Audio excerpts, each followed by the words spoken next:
Welcome everybody to $1 Million Wednesday. Kym and I, it's our favorite day of the week, isn't it? And we're excited that you're joining us. Today's session number 10. I can't believe it's already 10 sessions into the European edition, can you? It's gone fast. It has gone fast, and we're making progress. Every week we make a little bit more progress.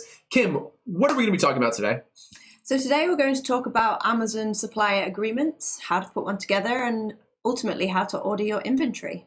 And if you guys aren't familiar with the undisputed best educational resource on the web, referred to as the $1 Million Case Study, we are building, launching, and scaling a physical products business on Amazon. We're growing it to $1 million in revenue. We're sharing every last detail with you guys as we do it. We're sharing what products we're launching. What are we launching in Europe this time? We're going to be launching a sleeping bag. Sleeping bag. Yeah. And we have some very exciting news, but stay till the end. You'll have to remind me to tell them what the exciting news is. With that being said, I think we're going to go ahead and get started. All right, so you should be able to see my screen now. Like I said, episode number 10, we're talking about Amazon supplier agreements. Kym, where are we at right now? So as we said, we've done 10 whole weeks so far, and there's a whole bunch of things that's happened in that time. So we found a product and verified it, that there's demand. We found some suitable suppliers, decided on the final product specifications so we can order samples, reviewed the samples. We've covered all sorts of topics like how to get set up for VAT in Europe, product branding decisions, setting up a product listing. And last week we had some very special guests to talk about freight forwarding and how we will ship our inventory. So now we're at the stage where we're ready to actually order that inventory and purchase it. All right, so that's what we're going to be talking about today. We're going to talk about ensuring all your features are included in the final cost. Kym can share some of the insights that she's had dealing and negotiating with these factories. We'll talk about deposits and payment terms. We'll give you guys a contract so you can use the exact same agreement that we've used with our factory. You can, like I said, we're giving you the template. We'll show you where that's at the end, and then you can just change a few things and use it for your product as well. And then lastly, I'm also going to be letting you look over my shoulder as we create a shipping plan in Seller Central. On last week's session that we did with Flexport, they talked a little bit about this, but I did notice in the chat box at the time there were still kind of some questions. So I'm going to let you watch over my shoulder, like I said, as I create an example shipment inside of Seller Central. Okay, so going back to my product specifications for my sleeping bags. So on the left there, you can see sort of a finalized list of all the different qualities and features that my sleeping bags need to have. And so this is something that I have been continuously speaking with my top suppliers who sent samples about, and ultimately trying to negotiate a better price for the full spec sheet that I'm after. Because obviously I want my product to stand out against the competition. I want it to be really high quality, and I want to get great reviews and lots of sales. So far, there's kind of two suppliers that I preferred. If we just go to the next slide. So here is kind of an overview, a very simple overview of the sort of top, three of the suppliers that I had samples from, and what I thought about them. So supplier one, this is kind of my favorite supplier. They have very good attention to detail. Really the highest quality sample, nice features, eager to make improvements to the sample as well. They had a really the shortest lead time, which is really good because we want to try and get this inventory into the warehouse as soon as possible because we've got a very busy period with the holidays coming up soon. And yeah, the person I've been communicating with, it's like 9 out of 10 in terms of very good English, very, very polite. Even has, sort of suggestions and is asking me a lot of questions as well. So that's really good. The second supplier was also good. This sample was, not quite as good, but they were happy to make the improvements on it, which is good. They gave the cheapest quote price initially. Their lead time was a little bit longer. And I gave them an 8 out of 10 for communication. So still really good. And then supplier 3, these actually turned out to be not so great. The communication was really slow. took them such a long time to send the sample out. And I sort of decided that that wasn't a good indication for a future business working with them. We don't even have the sample yet, so no, yeah. I've decided We got to order this thing. yeah. So yeah, I kind of discounted there. We're just gonna focus with Supplier 1 and Supplier 2, and so I've been busy like negotiating with both of them, trying to get the best price for the best quality and specification of the product as possible, and figure out which one we want to order with. So maybe we could show a couple of the samples as well. Absolutely. So you'll see on these that we found some issues with one of the samples. So specifically like the bag. So what we try to do, we try to like really put all these samples kind of like through the ringer. So like we try to imagine like what like people would be doing if they're like really hard on their particular products. So like they come with these compression bags, are the two samples we got. This compression bag worked really well. And you see like on the bottom, it has kind of like the nylon straps that go all the way around. Well, with the other sample that one of our factories gave to us, when we squeezed the compression bag really hard, it actually ripped out of the bag. So this is the kind of thing like, every product's different because obviously, most, only a few of you guys will try to copy our exact product and compete against us. I'm not bitter or anything. But please don't do that. It's for charity. Well, what I'm getting at here is, you need to be thinking about these things with your bags. But so even though this happened, this doesn't mean that this factory is necessarily out right away. This is Supplier 2. But what it does mean is that like we have to show them like, hey, like that part of it sucks. We don't want that. So instead what we did is we just took a picture of this bottom. This is like the nylon straps go all the way around. So we're just like, hey, like, we showed them a picture of the broken too. We're like, your bag sucks right now. We're still willing to use you, but you need to like make the construction of the bottom of your bag look like this so that it doesn't rip like your current bag has. And yeah, what else? This is the sleeping bag that belongs to that nice compression bag. And like I said, this was my favorite sample because it's a really nice quality. I like the colors. I like the stitching on it. It looks kind of legit and professional. It has like this little pouch inside for you to like kind of put your phone in. Yeah. So that's pretty cool.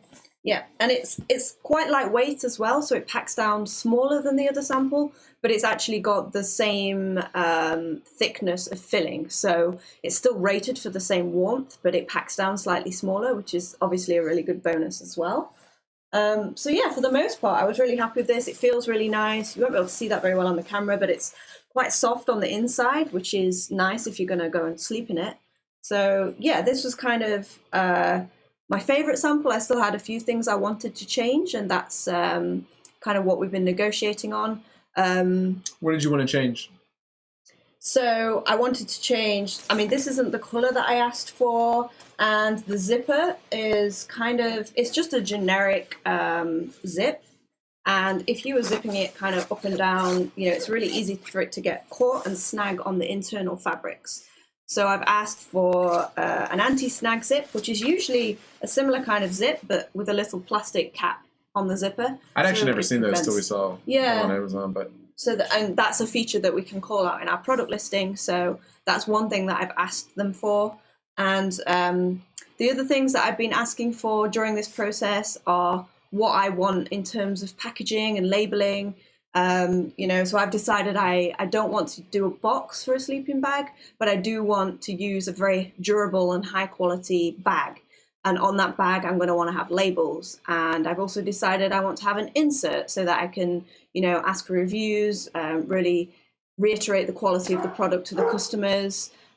So I've also included those things at this stage because we don't want to be adding that later, because then the supplier may be like, oh yeah, sure, we can do that, but we'll add, like 50 cents or so it's better to get the full price for all of the requirements that you need at the start. All right. Thanks for showing us those, Kym.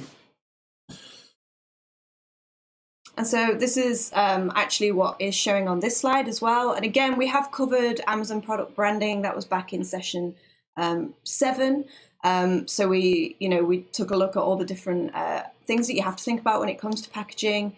And, you know, there's just an example of some of the, you know, Skype conversations that I've had with some of my suppliers, asking for these things that I require and finding out, you know, what they can provide. Most of the time, you know, they're used to this. They're used to supplying bags and boxes and labels. But you just need to make sure that you include it when you get your final quote before you order your inventory. Tell us about your negotiating tactics, and I can share a few of the ones that I've used before. Yeah, so there's 4 on there. I apologize that this is a little bit wordy, but so first of all one thing you can do, and I think we maybe even mentioned this back in session 2, is to ask for a quote at different MOQs, or even with sort of slightly different specifications. So, you know, then your supplier may give you 3 tiers of pricing based on different MOQs, or maybe a slightly different spec for the product. And then once you've got that, you can then sort of negotiate somewhere in the middle and say, well, you know, you gave me this price for 2,000 units. Would you meet me at this price to do 1,500? So that's quite a good way to negotiate and get a better price. Another one is play up your buying power in the future. So, you know, I've been saying to my suppliers, this is just a trial order and I'm just selling this particular order in the UK, but we actually plan to roll this out across Europe and maybe in the US as well. So in the future, we're going to be ordering more units. So I hope you can do a good price based on, you know, this sort of promise of future orders. Another one was you can try different types of packaging. So I found that a box for a sleeping bag was going to be more pricey. It's quite a large box. It would have to be printed on the exterior. With bags as well, you can try asking for different types of bags. So I've heard that if you ask for a white bag over a colour bag, that can be cheaper. So try and find out, you know, what types of packaging are going to be the cheapest. That might help save a few cents on each item.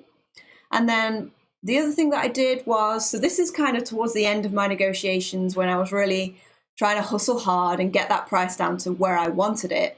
And that's to sort of pitch them against their competitor and say, you know, well, I've got 4 samples and 3 of them are offering a better price at the same spec sheet. Would you be willing to meet it?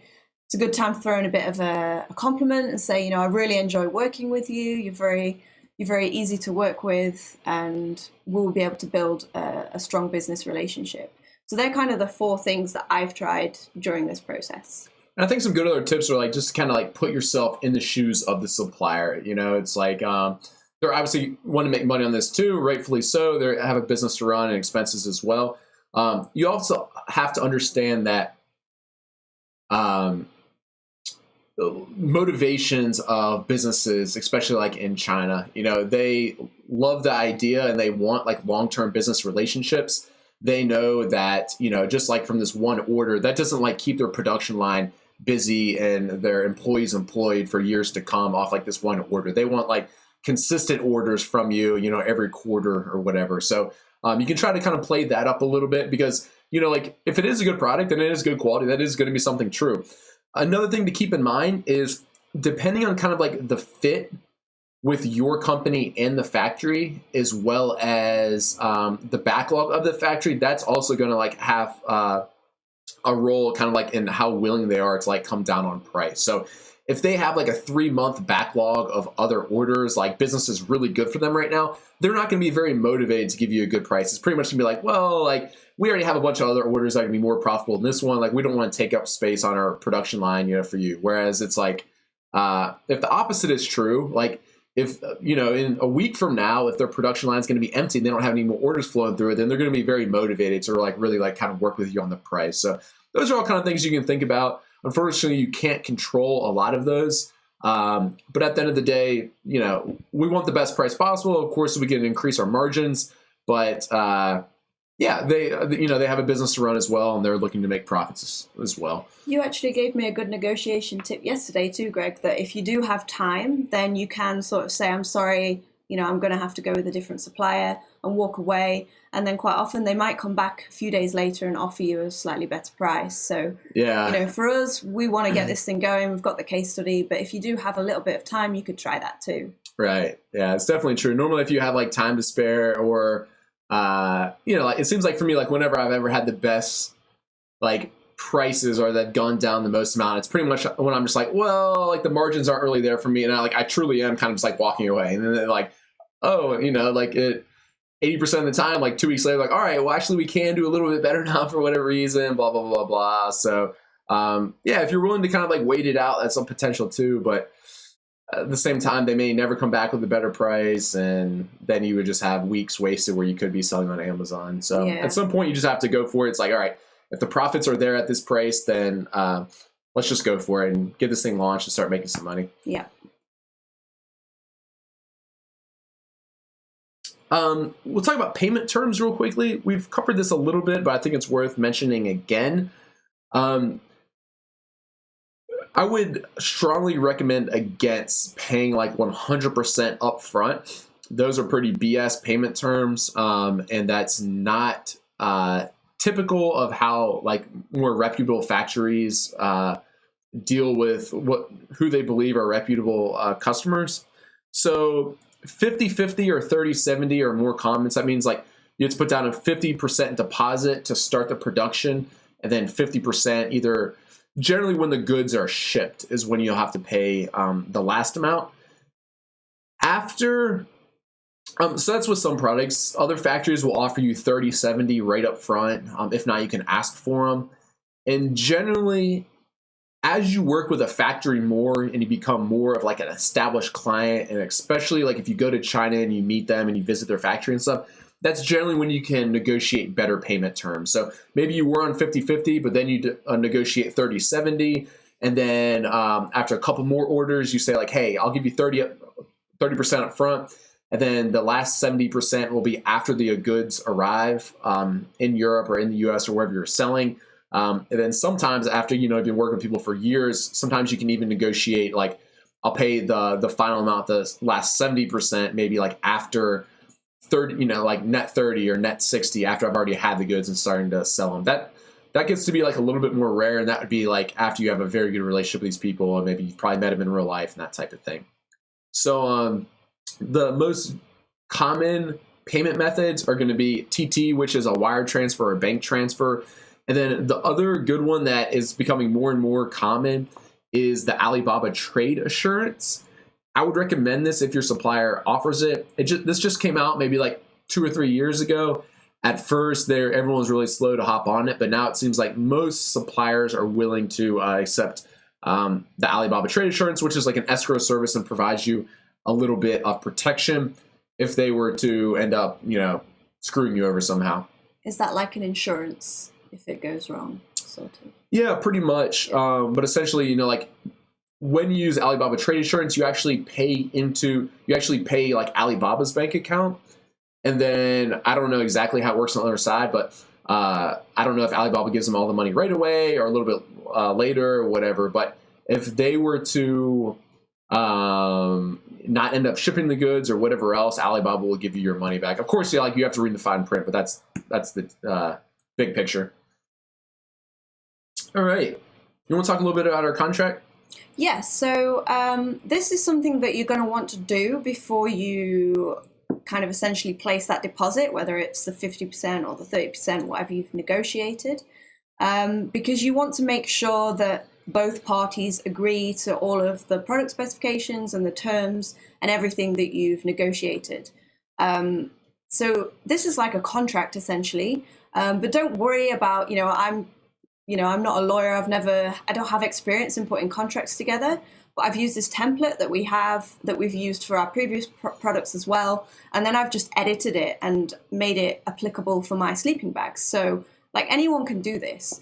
And basically what you need to include is your full product spec, all of the costs, the production time agreed by both parties. So this is really important, and we'll cover this in a moment as well. Any inspections and processes for defects. So you're going to want to get your goods inspected by a third party. Maybe you want to work something in there for if you get, a high level of returns over a certain percentage, then you could get some sort of deal where you get the refund off your next order or something like that. Packaging and labeling required to make sure that all of that is considered too. everything that you've asked for. The shipping agreement, so what their responsibilities are, whether it's their responsibility to get it to the port, when your freight forwarder is going to take over, those sorts of things. And then sort of a confidentiality agreement, which I include, which is mostly just to cover you, like that the supplier doesn't tell other people about your business and your product and your brand and things like that. So yeah, I think we can go and take a look at the template now. Yeah, let's do it. So we have this template here, and we're going to give you this for your homework. A quick legal disclaimer. I've put this together, and I've been using this for years, but I'm far from a lawyer.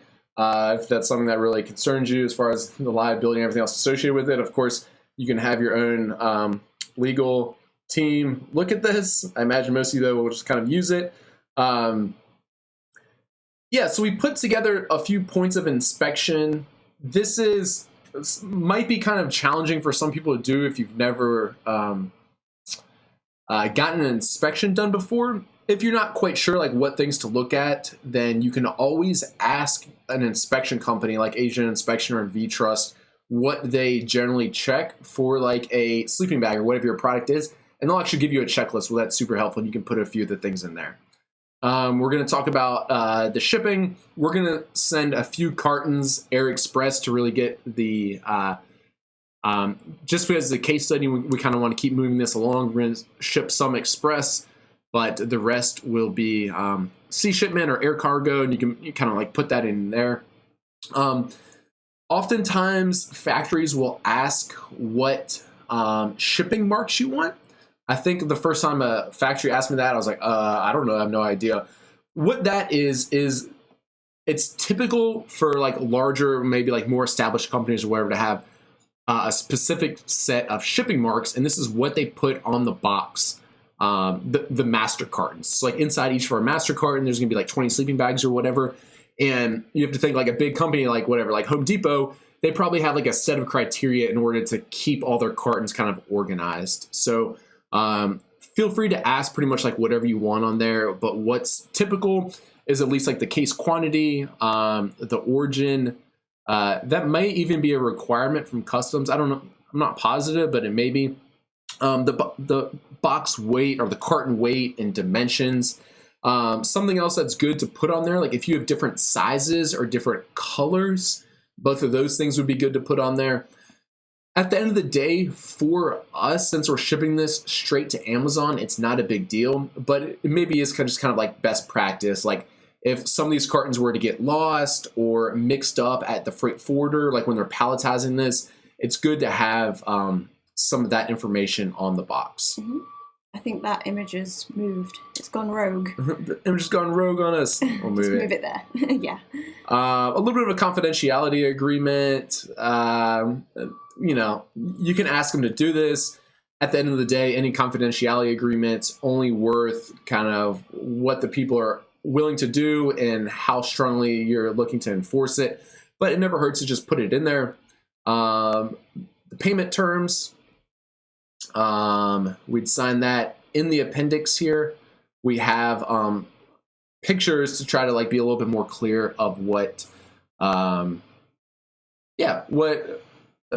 we expect the product to be like. Yeah. And then at the very top of the agreement, I've listed like a whole, like pretty much every single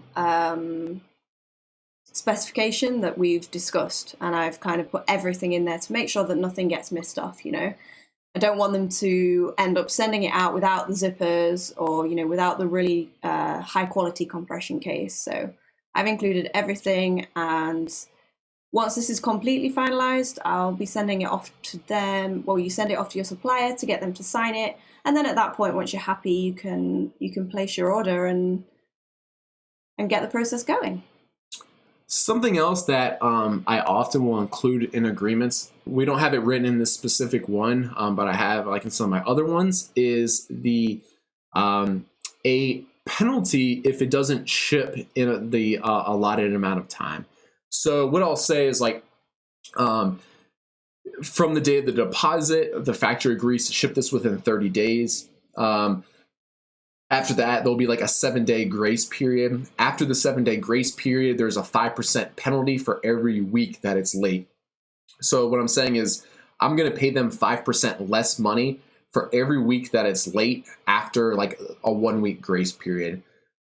Sometimes factory, of course, like no factory is going to like this. Oftentimes they'll sign it and agree to it and be fine with it. Other times they'll give you some kickback on it.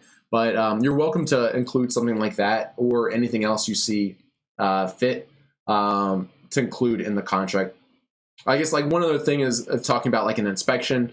Like something else you can put in that's actually good. We'll actually add this in, but about the inspection is that if they fail the first inspection, then the factory has to pay for the second inspection. That is relatively common, and normally they don't put up too much fuss about that one. Mm-hmm. And it's also worked into that they have to send us photos at sort of every stage of production, which I'm really looking forward to because I get to speak with the chosen supplier frequently and get updates from them, maybe even get them on Skype from time to time and get updates on, all of the pieces of the fabrics being put together. And, that just makes you feel a little bit more secure in the progress and how fast things are moving along, but also that it's the product is being made to the spec that you've asked for. All right. So the next thing we're going to talk about is creating a shipment plan. So just to start, just to like be clear here, I think a lot of people have the questions like, okay, like after the goods are made, like then what? Like I think it's still probably even like hopefully, if you watched last week's that we did on freight forwarding and Flexport, it starts to make more sense. But I'm going to kind of like go over this stuff a little bit more just to make sure it's clear for everyone. After you create or after you place the order, right, when you get this product into Amazon, in order to do so, we're going to create a shipment plan. This is inside Amazon Seller Central. I'm going to let you watch over my shoulder in a minute here, but I'm just talking about big picture. I'm going to create the shipment plan inside Amazon Seller Central. At that point, Amazon's going to tell me where I have to ship my goods. They decide for me, okay? At that point, I'm going to give the carton labels to my factory, and my factory is going to put the carton labels on the carton. So remember, the carton's going to have like 20 sleeping bags inside of it. They're going to put a carton label on it. At that point, they're going to load it into the container or whatever shipping method I choose. My freight forwarder is going to ship it from China to the UK. For our ocean shipment part of it, it's going to be in a container. They're going to unpack it. My freight forwarder is going to put it on pallets and then take it into Amazon to the warehouses that are specified in the shipment plan. If I'm shipping like air courier, like DHL or whatever else, they're just going to ship it from the actual factory and it's just going to go straight to the distribution center in the UK. It's not going to have to be like palletized and taken like that. So I'm just going to show to you what this looks like. All right. So I've blurred out a little bit here because this is actually a different account. This isn't the one we're going to be using for Jungle Creations. But what you're going to do in here is you're going to go and find your product under inventory, manage inventory. Over on the right-hand side, you select this drop down and then select send/replenish inventory. All right. At that point, we're shipping to the UK, so we'll select that. The ships from address, this needs to be where, so if you're shipping air, like air courier, DHL, or whatever else, this can just be whatever, it doesn't matter. If you're shipping, if your goods are being shipped by ocean and they land at your freight forwarder, then this needs to be the address of your freight forwarder, because this would be like where the trucks go to pick up these pallets to take them into Amazon. All right. So I'm going to create a new shipping plan. We'll pretend that this is my freight forwarder's address. These are going to be case packed items. Okay. Because like I said, there's going to be like 20 of these sleeping bags or whatever in a case. We'll continue to the shipping plan. At that point, it's going to ask me to fill out some information here. So this is just an example, but let's just say there's 10 units per case, and I have 10 cases, so I have 100 units.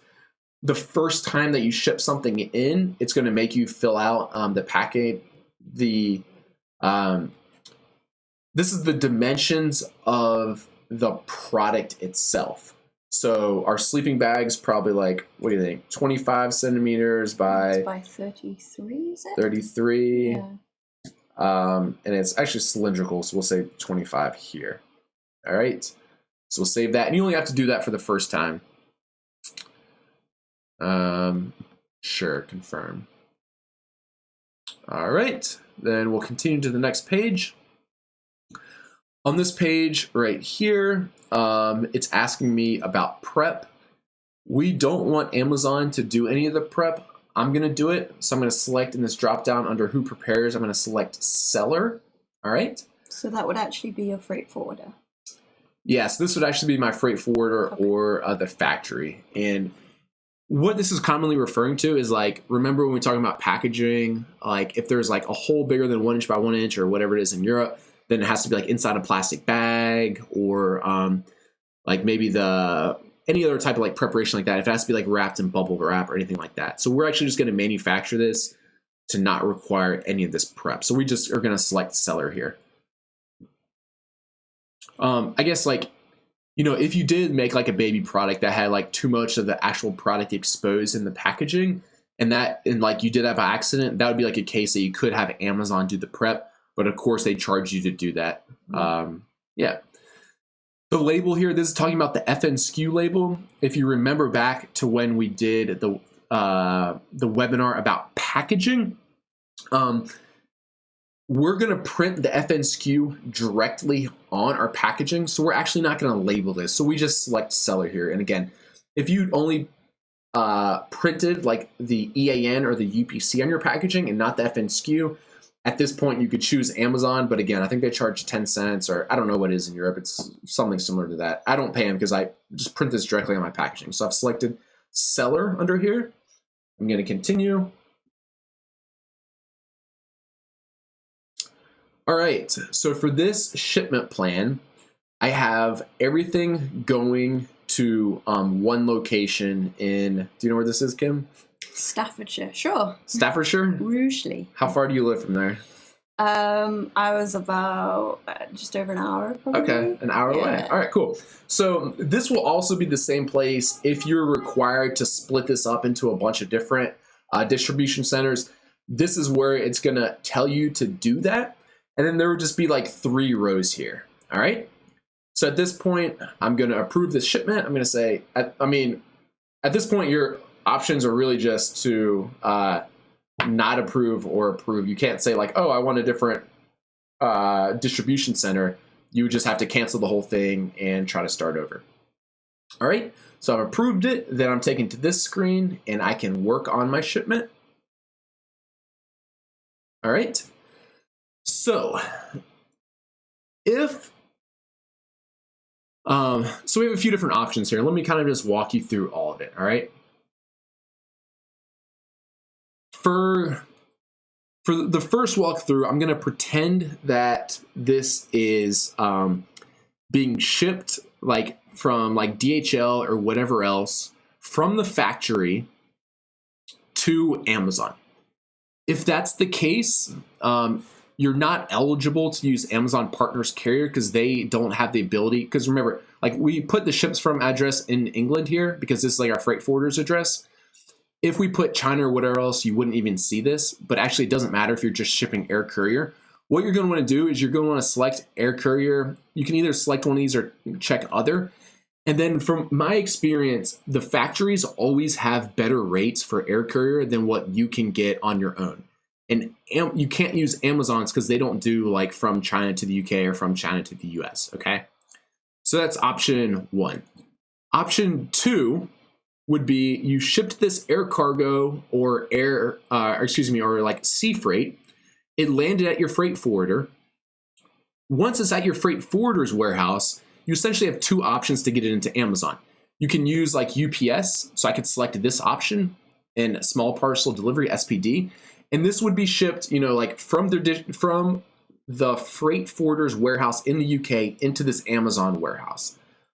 This is going to be the quickest way but it's also going to be more expensive. Okay.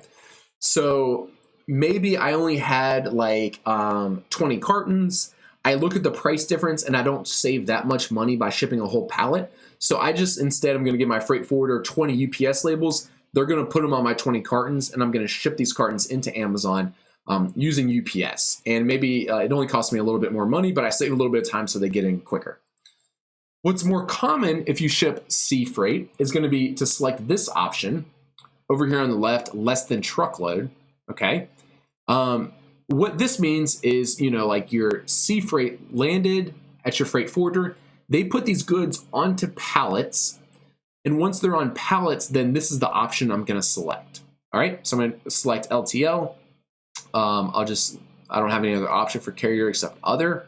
At this point, I'll just go through and do this example. So, okay, one thing that you do have to think about is what shipping method you're going to be using when you give these labels to your factory. So right now, like for our particular product, we're planning on shipping probably like 90% of these goods ocean freight. So remember, like we're going to use like Flexport or whoever else. They're going to be shipped ocean freight. They're going to land in the warehouse in the UK. At which point I'm going to select this one, LTL. I'm going to select other. I have multiple boxes. I'm going to select this option, use web form. I'm going to tell them what's in the box. So I'm going to say like there's whatever we said before. There's 10 units per box and I have 10 boxes. I can confirm this. All right. And at this point, this is when I'm going to print these box labels. And these are the carton labels. So now I have 10 labels to give my factory, and these are what goes on the carton. This is different than the FN SKU, which goes on the individual product packaging. But remember, I'm already printing that on my product packaging. So at this point, I'm going to give these 10 labels to my factory once they're ready to be shipped. I'm going to ask them to put these 10 labels, one on each carton. And then at that point, they're going to be, that's before like they're loaded into the container. All right. The same thing would hold true if you're shipping like air courier, like DHL. You're going to give them these 10 labels to put on each of the DHL boxes, even though they'll probably use their own DHL account to actually pay for the shipping. These carton labels is what Amazon scans so they know the contents of what's inside this box, what seller it belongs to, and all that good stuff. So it's important. All right. Kym, does that make all sense? Ask me what questions you have because it's probably the audience. Are we? Yeah. Yeah, I think it does. So UPS is slightly more expensive, but it's faster. Yeah, generally it's gonna be a little bit faster. Generally. Uh-huh. Okay. And I wonder if that would be the same in the UK with it being a smaller country, or. Yeah, I think so, because you have to think like UPS. These are just loose boxes. They pick them up and they just like take them to Amazon. It probably just takes like a day or 2 days to get there. Sure. For the pallets, it's a little bit more tricky because it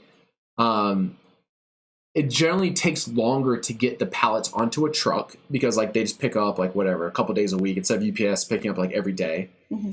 And then, this truck's going to go around, it's going to pick up a whole bunch of other pallets, whatever else, and then it goes into Amazon.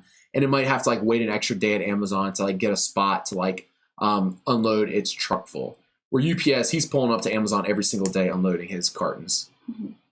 So if you're doing it with pallets, then your freight forwarder would unload your cartons and palletize them for you. Yes. And arrange for it to be shipped to Amazon's warehouse.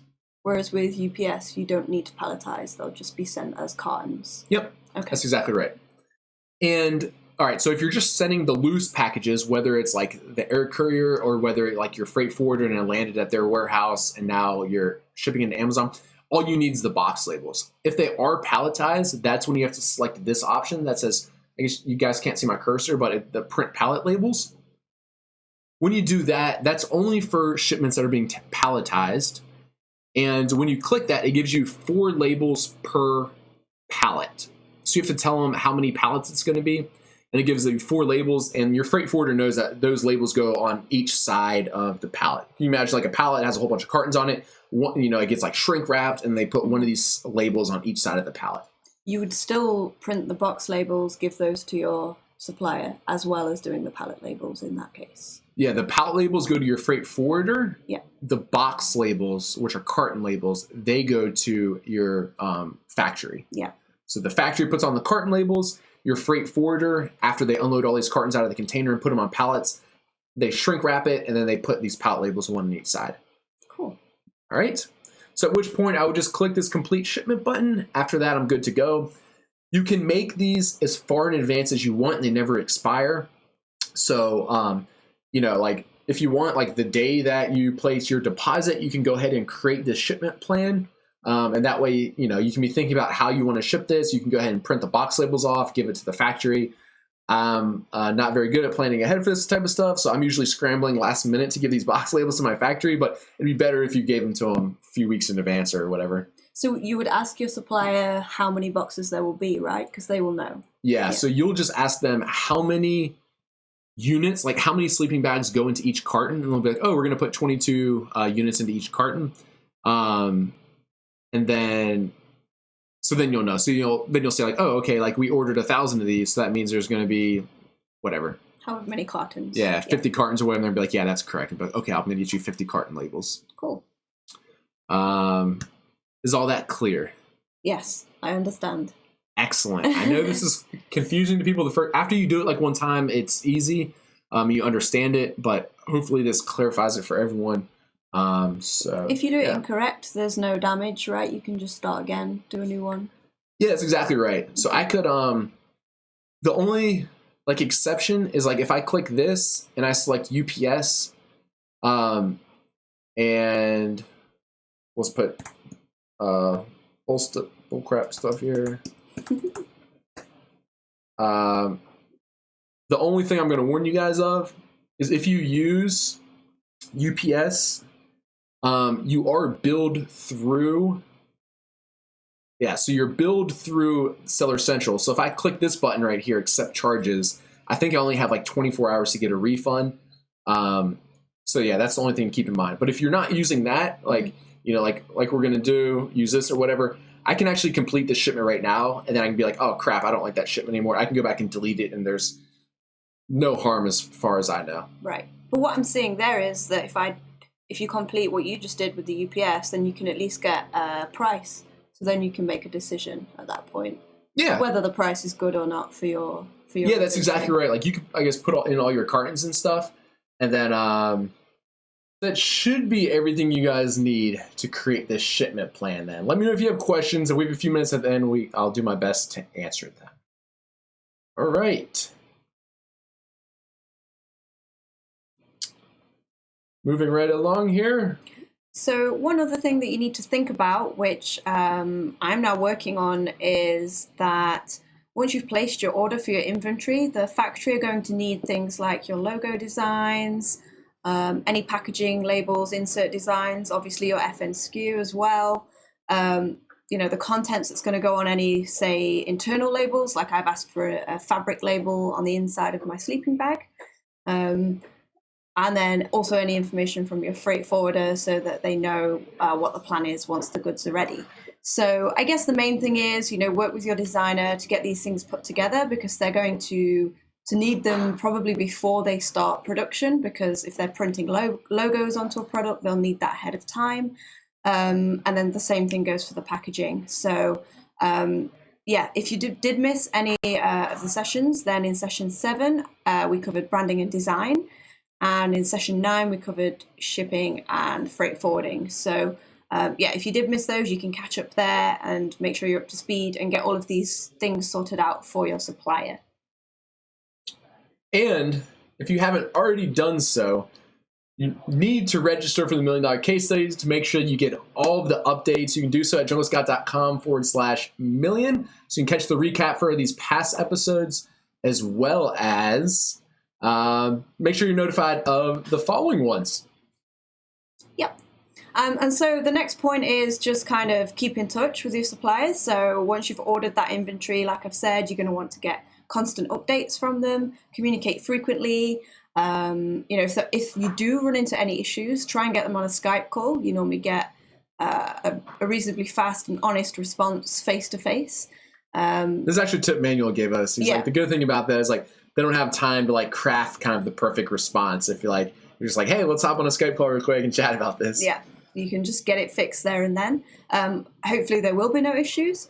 I'm actually going to be heading over to Asia at the weekend, so luckily for me, I'm going to be in the same time zone as my supplier, so I'll be able to really keep up that communication. But if you're not in the same time zone, if you're, working from Europe and your supplier's in Chinese time zone, then you may need to just schedule in, sort of half an hour each day when you know that they will be online so that you can keep up this communication. This is the last $1 million case study, at least for a while, that we do it together. Yeah. Next time will be like the beginning, we're tuning in separately. Yeah. So it's homework time. Your homework for this week is to go ahead, pick your supplier, make those negotiations, and place your deposit and get that inventory ordered. And then from there, make sure that you get everything in place for production and continue to keep contact with your suppliers. And this week's homework sheet actually has the template in that we've looked at today. It doesn't have all of my sleeping bag information in there, and it is just a template, so you can amend this to suit your needs for your product and your business. But hopefully it should help you guys if you did want to work on your own sort of supplier contract agreement. JungleScout.com/session 10-homework. Yep. And you have all the homework for all past tabs in there as well, right? Sure. I guess we should share our big news at this point. All right, the big news. We're going back for full screen for this. Last week on Thursday, we placed our deposit. Yay! Woo-hoo! We made it. We made it. I should have warned you guys about this last week, but actually there is a Chinese holiday this week, so we kind of got it in before that. It doesn't really matter too much because we're on holiday anyway. Yeah. But it's good to know. It's like, I guess, if you weren't aware of the holiday and you're communicating with them this week, or you were trying to communicate with them this week and you don't know what happened to them, there is a holiday. I forget exactly which one. It's the 1st until the 8th of October. Yeah. So it's kind of like off for a week. Right. So, with that being said, guys, we'll go ahead and wrap this up. If you haven't already done so, please make sure to click that subscribe button below. We're going to keep giving you guys all the updates as this product progresses. We're really excited about it. It's going to be the first $1 million case study product in the EU. Hopefully you guys are getting lots of actionable insights so you can launch your own product in the EU. Thank you very much for tuning in. This is the last time you'll see Kym and I in the same spot. In the same room. For a while. All right, guys, take care. Thank you very much. Bye. Bye.